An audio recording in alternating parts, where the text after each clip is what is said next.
Hello दोस्तों, स्वागत है आपका हमारे YouTube channel let's study with Poonam में, जिसमें हम जीएस से रिलेटेड टॉपिक के बारे में चर्चा करते हैं। और अभी हम एक विशेष श्रृंखला चला रहे हैं जिसमें हम विशिष्ट व्यक्तियों के बारे में चर्चा करते हैं। तो ऐसे ही एक व्यक्ति के बारे में आज हम चर्चा करने वाले हैं। चलिए शुरू करते हैं। हनुमान प्रसाद पोद्दार, जो कि गीता प्रेस चलाने वाले, स्थापित करने वाले व्यक्ति थे, जिन्हें भारत में ही नहीं बल्कि विश्व में भी प्रसिद्धि केवल गीता प्रेस के लिए ही नहीं, अपने और उल्लेखनीय कार्यों के लिए भी मिली। गीता प्रेस उत्तर प्रदेश के गोरखपुर शहर में स्थित है और हनुमान प्रसाद पोद्दार जी को प्रेम से लोग भाई जी भी कहकर पुकारा करते थे।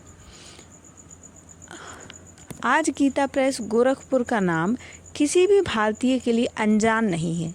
सनातन हिंदू संस्कृति में आस्था रखने वाला दुनिया में शायद ही ऐसा कोई परिवार होगा जो गीता प्रेस गोरखपुर के नाम से परिचित ना हो।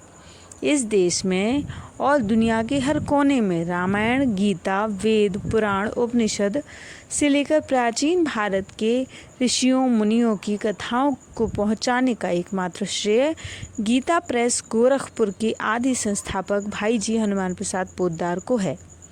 प्रचार प्रसार से दूर रहकर एक अकिंचन सेवक और निष्काम कर्मयोगी की तरह भाई जी ने हिंदू संस्कृति की मान्यताओं को घर घर तक पहुंचाने के अतुलनीय योगदान दिया है। इतिहास में उनकी मिसाल मिलना बहुत मुश्किल है। भारतीय पंचांग के अनुसार विक्रम संवत के वर्ष 1949 सन 1892 में अश्विन कृष्ण की प्रदोष के दिन उनका जन्म हुआ था।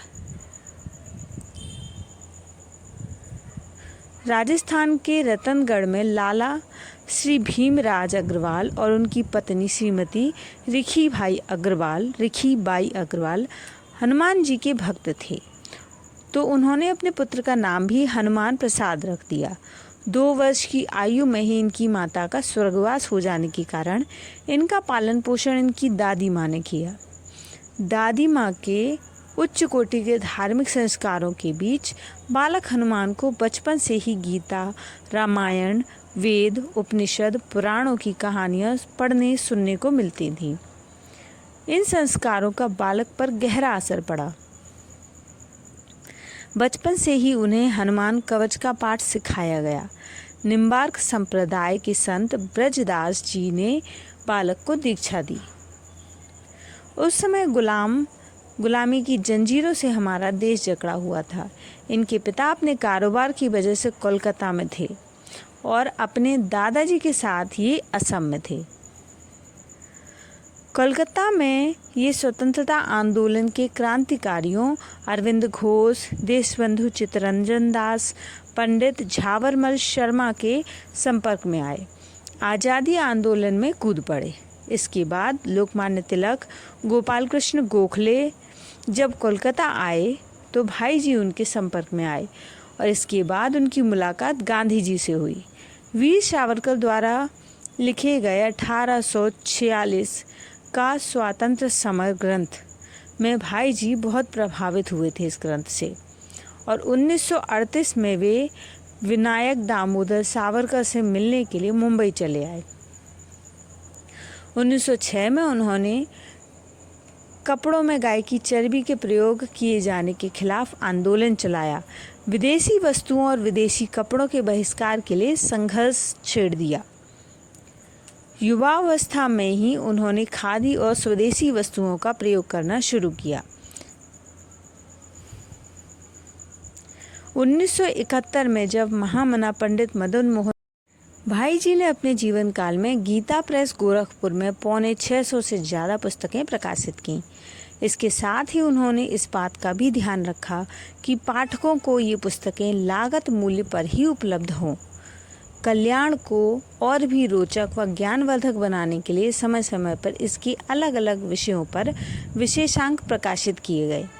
भाई जी ने अपने जीवन काल में प्रचार प्रसार से दूर रहकर अपने ऐसे कार्यों को अंजाम दिया जिनकी बस कल्पना ही की जा सकती है। 1936 में गोरखपुर में भयंकर बाढ़ आ गई थी। बाढ़ पीड़ित क्षेत्र के निरीक्षण में पंडित जवाहरलाल नेहरू जब गोरखपुर आए तो तत्कालीन अंग्रेज सरकार के दबाव में उन्हें वहां किसी भी व्यक्ति ने कार उपलब्ध नहीं कराई, क्योंकि अंग्रेज कलेक्टर ने सभी लोगों को धौंस दे रखी थी। जो भी नेहरू जी को कार देगा उसका नाम विद्रोहियों की सूची में लिख लिया जाएगा। लेकिन भाई जी ने अपनी कार नेहरू जी को दे दी। 22 मार्च 1971 को भाई जी ने इस नश्वर शरीर को त्याग दिया और अपने पीछे गीता प्रेस के नाम से एक ऐसा केंद्र छोड़ गए जो भारतीय संस्कृति को पूरे विश्व में फैलाने के लिए एक अग्रणी भूमिका निभा रहा है।